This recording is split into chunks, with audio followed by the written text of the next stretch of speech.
जय श्री राम दोस्तों। आज इस नए वीडियो में हम डिस्कस करेंगे कि हमारे आसपास इतनी परेशानियां क्यों हैं, लोग इतने परेशान क्यों हैं। कोई पढ़ाई को लेकर परेशान है, कोई पैसे को लेकर परेशान है, कोई अपने कार्य क्षेत्र में परेशान है, कोई अपनी पत्नी से परेशान है, कोई अपने बच्चों से परेशान है। तो ये परेशानियां आखिर हमारे जीवन में हैं क्यों? इसमें सबसे ज़्यादा जो ज़रूरी बात है जो हम डिस्कस करेंगे वो ये है कि ये परेशानियां पहले तो क्यों आई हमारे जीवन में, और दूसरा जो हम इम्पॉर्टेंट चीज़ डिस्कस करेंगे एस्ट्रोलॉजिकल पॉइंट ऑफ व्यू से, ज्योतिषीय दृष्टिकोण से, वो ये है कि आगे ये परेशानियां ना हो इसके लिए हमें क्या करना चाहिए। ठीक है, तो चलिए शुरुआत करते हैं।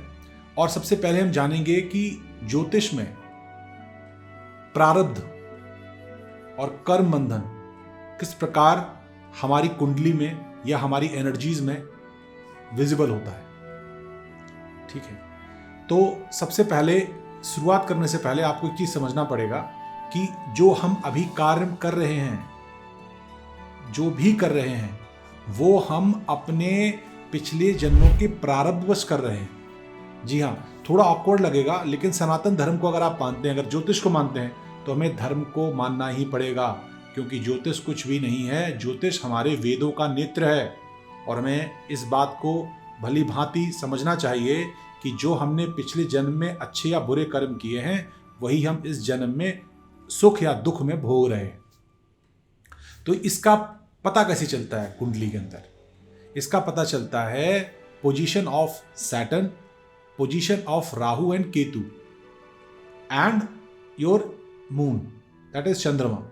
इन सब की पोजीशन से हमें पता चलता है कि हमने क्या पुराने कर्म किए हैं जिनका हमें दुख मिल रहा है इस समय। इस जीवन में जो दुख है उसके कारक हैं शनिदेव। शनिदेव की पोजीशन बताती है कि हमने पिछले जन्म में क्या क्या किस किस क्षेत्र से संबंधित बुरे कर्म किए हैं, भूलवश किए हैं, अज्ञानतावश किए हैं या जानबूझ के किए हैं, और उसका हमारे इस जीवन में क्या परिणाम होने वाला है। बहुत साफ साफ मैं आपको बताऊंगा, और ये कोई मनगढ़ंत बात बिल्कुल नहीं है। इसका मैं आपको लाइव एग्जाम्पल भी दूंगा, क्योंकि आयुर्वेद से भी आप इस चीज़ का पता लगा सकते हैं। जी हाँ, शुरुआत करते हैं सैटर्न से, शनि से। अगर आप देख रहे हैं कि आपको पर्टिकुलर किसी जगह में, क्योंकि शनि क्या है, शनि काल पुरुष की कुंडली का विषाद है, दुख है। तो जिस भाव में आपके शनि बैठे हुए हैं उस भाव की वृद्धि करेंगे। ठीक है, और इसलिए वृद्धि करेंगे कि उस भाव से संबंधित या आपको दुख हो। ऐसा क्यों होता है? क्योंकि उस भाव से संबंधित चीजें आपने पिछले जन्म में खराब की हुई हैं। जी हाँ, और ये सारी चीजें इस जन्म में आपको उन्हीं का परिणाम स्वरूप भोगनी है। उसी तरीके से सुख का कारक है शुक्र। तो जो जो अच्छे कर्म आपने पिछले जीवन में किए हैं उसके आशीर्वाद स्वरूप आपको शुक्र उसी से अच्छी चीजों से संबंधित इस जीवन में आपको सुख देंगे। अब ये किस तरीके से आयुर्वेद से संबंध रखती है मैं आपको बताता हूं। अगर आपके अंदर शनिदेव का प्रोमिनेंट प्रभाव है आपकी कुंडली में, और किसी भाव विशेष से वो आपको पीड़ित कर रहे हैं, परेशान कर रहे हैं, तो आप देखिएगा उस भाव से संबंधित जो रिश्ता है हमारा, उसमें कहीं ना कहीं मेडिकल प्रॉब्लम भी होगी, स्वास्थ्य संबंधी प्रॉब्लम भी होगी। शनि सॉल्ट को रिप्रेजेंट करते हैं, सॉल्ट रिटेंशन जो कैपेसिटी हमारी बॉडी की, उसको रिप्रेजेंट करते हैं। हमारी बॉडी के आयरन तत्व को भी रिप्रेजेंट करते हैं शनि। तो अगर एग्जाम्पल के लिए आपके लग्न में ही शनि बैठ गया करके, तो आप जब अपना जनरल चेकअप कराएंगे एक पर्टिकुलर एज के बाद, 36-42 के आसपास, आपकी बॉडी में आयरन की भी कमी हो जाएगी। आप देखिएगा चीज को, क्योंकि वो आयरन एलिमेंट है। अगर नीच के शनि मान लो आपकी कुंडली में लगन में बैठे हुए हैं, तो आपको दुख देने आए, शरीर से संबंधित आपको मानसिक क्लेश देंगे आपको। तो वो सारी चीजें किस तरीके से हम आगे ना करें उस पर हमें ध्यान देना है, और हम आगे चर्चा को बढ़ाएंगे, उसमें देखेंगे किस तरीके से हम इन सब दुखों से निजात पा सकते हैं। इसी तरीके से अगर आप पैसे से परेशान हैं, आप बच्चों से परेशान हैं, आप शिक्षा से परेशान हैं, तो आपने पिछले जन्म में कहीं ना कहीं अपने गुरु को पीड़ित किया है। इसलिए इस जन्म में आपको कहीं ना कहीं गुरु, आपकी जो कुंडली में जुपिटर है, वो पीड़ित मिलेंगे।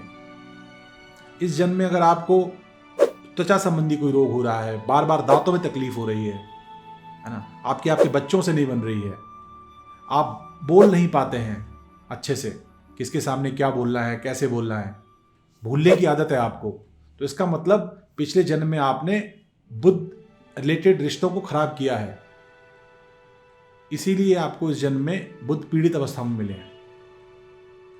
तो ये तो हो गया आपका ज्योतिषीय जो नजरिया है चीजों को देखने का। अब हम चर्चा करते हैं कि इन सब चीजों से आगे कैसे बचा जाए। जो हो गया वो हो गया। तो सबसे पहले प्रभु से प्रार्थना करिए, जो हमने पुनर्जन्म में जो भी चीजें की हुई हैं वो हम सब इसी जन्म में भोग लें। जी हाँ, कष्टों से घबराइए मत, प्रभु का नाम लेते लेते उन कष्टों को झेलिए, क्योंकि कर्म कभी पीछा नहीं छोड़ते। अगर आप किसी ज्योतिषी के पास जाते हैं, आपको कोई उपाय बता देता है, आपको आराम मिलता है, लेकिन वो कर्म बंधन पूरा नहीं हुआ और आगे आपको रगड़ा जाएगा, तो आगे ना रगड़ा जाए तो इसी जब मिल रहा है उसी को उसी जगह भोग लिया जाए। ठीक है। और दूसरा, आप अच्छे मन से, अच्छे भाव से सनातन धर्म से जुड़िए और चैंटिंग के जरिए या और जो भी हमारे शास्त्रों में बताए गए हैं योग के जरिए अपने शरीर को, अपने मन को साधिए, नए रिश्तों से बचिए, आप नए कर्म बंधन क्रिएट मत कीजिए।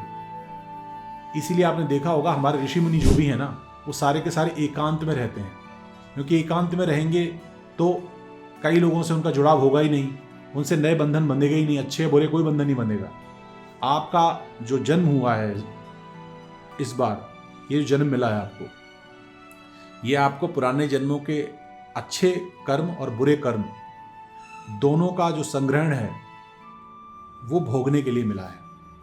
तो इस जन्म में आपको अच्छे कर्म भी नहीं करने हैं। जी हाँ, अच्छे कर्म भी नहीं करने हैं, ना बुरे कर्म करने हैं। अच्छे कर्म का मतलब है जो आपका धर्म कहता है, धर्मोचित जो कार्य हैं वो करना ही है, लेकिन बहुत ज़्यादा आपको लोगों की मतलब जा कर के लोगों को पकड़ पकड़ के आपको हेल्प कर रहे, लोगों की हेल्प करना अच्छी बात है, दूरियां बनाइए, अच्छे या बुरे कर्म बंधन मत बनाइए। बड़ा ऑड लग रहा होगा सुन के आपको, लेकिन वास्तविकता यही है। आपको एकांत में रहना है, लोगों से कट ऑफ करना है, क्योंकि जितना ज़्यादा आप इस जीवन से, मेटेरियलिस्टिक चीज़ों से दूर हटेंगे, उतना ज़्यादा आप आध्यात्मिक ग्रो करेंगे, और जब आध्यात्मिक ग्रो करेंगे तो आपके कर्म बंधन कटेंगे। ठीक है, तो ये बातें आप विशेष तरीके से नोट कर लीजिए। अब मैं आपको इंपॉर्टेंट एक चीज़ समझाता हूँ, आपको समझ में आएगा कि कर्म बंधन से भगवान तक नहीं बच पाए। कैसे, मैं आपको बताता हूँ। कान्हा जी माता देवकी के पास आए 14 साल के बाद, और उन्हें जेल से आज़ाद किया कंस को मारने के बाद। तो माता देवकी ने कहा कि कन्हैया, तुम तो स्वयं ब्रह्म हो, तो 14 साल क्यों लगा दिए मुझे यहाँ से रिहा करने में और यहाँ से निकालने के लिए। जानते हैं कन्हैया जी ने क्या कहा?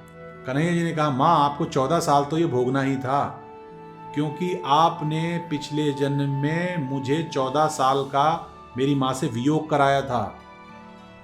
देवकी जी ने बोला, मैं समझी नहीं कान्हा। तो कन्हैया जी ने कहा कि माँ पिछले जन्म में आप कैकेयी थी और मैं राम था, तो आपने मुझे मेरी माँ से दूर कर दिया था। बोला अच्छा, तो मैं कैकेयी थी तो कौशल्या कौन थी? बोला कौशल्या माँ यशोदा थी। तो इस जन्म में आपसे दूर होने के बाद मैं कौशल्या माता के पास यानी यशोदा जी के पास रहा। तो देखिए किस तरह से प्रकृति कर्मों को लेखा जोखा करती है और सही समय आने पर उनका फल आपको देती है। तो इन सब चीज़ों में अगर आप विश्वास रखते हैं, सनातन धर्म में विश्वास रखते हैं, ज्योतिष में विश्वास रखते हैं, तो विश्वास मानिए आपको कर्मों पर भी विशेष ध्यान देना पड़ेगा, क्योंकि कर्म ही हैं जो आपके हाथ में है। आपके हाथ में उनका फल नहीं है, आपके हाथ में वातावरण नहीं है, लेकिन आप अपने आप को साध सकते हैं साधना के द्वारा, योग के द्वारा, जप के द्वारा, व्रत के द्वारा। तो इन सब चीज़ों पे आप ध्यान दीजिए और कोशिश करिए कि कोई भी नया कर्म बंधन आप क्रिएट ना करें, किसी को दुख ना दें, किसी को बहुत ज़्यादा सताएं नहीं, पैसे का दुरुपयोग ना करें, पैसे का बहुत ज़्यादा बर्बादी ना करें, इन सेंस लोगों को बर्बाद करने के लिए। बहुत सारे तरीके आज के हमारे समाज में हम देख रहे हैं कि किस तरीके से बुराइयां फैलती हैं। आपके पास पैसे आए, आपने शराब की आदत डाल दी, पीना स्टार्ट कर दिया, 10 लोगों को और बर्बाद कर दिया। इन सब चीज़ों से दूर रहिए। सनातन धर्म में जो हमारी ऋषि मुनियों ने हमें बताया है उस मार्ग पर चलिए, जिससे क्या होगा, हमारे संस्कार और अच्छे होंगे, हमारा समाज सुधरेगा और आपको भी कष्ट कम भोगना पड़ेगा। जो पुराने पाप कर दिए वो तो भोगने ही निश्चित है। वो आप हो, मैं हूं, कोई भी हो, उसे पुराने पाप अपने भोगने ही हैं। इसलिए करबद्ध निवेदन है आपसे, कोई भी जानबूझकर ऐसा काम मत करिए जिससे आपको भविष्य में पछताना पड़े और कष्ट भोगना पड़े। और बस इसी के साथ मैं अपनी वाणी को यहीं विराम देना चाहूँगा। अगर आपको कोई भी दिमाग में प्रश्न आता है कि राहु का रोल क्या है, केतु का रोल क्या है, चंद्रमा का रोल क्या है, या कोई भी आपको प्रश्न आता है कर्म बंधन से रिलेटेड या इस टॉपिक से रिलेटेड, तो आप कमेंट्स में पूछ सकते हैं। अगर आपको वीडियो अच्छा लगा हो तो लाइक कर दीजिएगा, चैनल को सब्सक्राइब कर दीजिएगा। बस इसी के साथ अगले वीडियो तक मैं आपसे विदा चाहूँगा। जय श्री राम, धन्यवाद।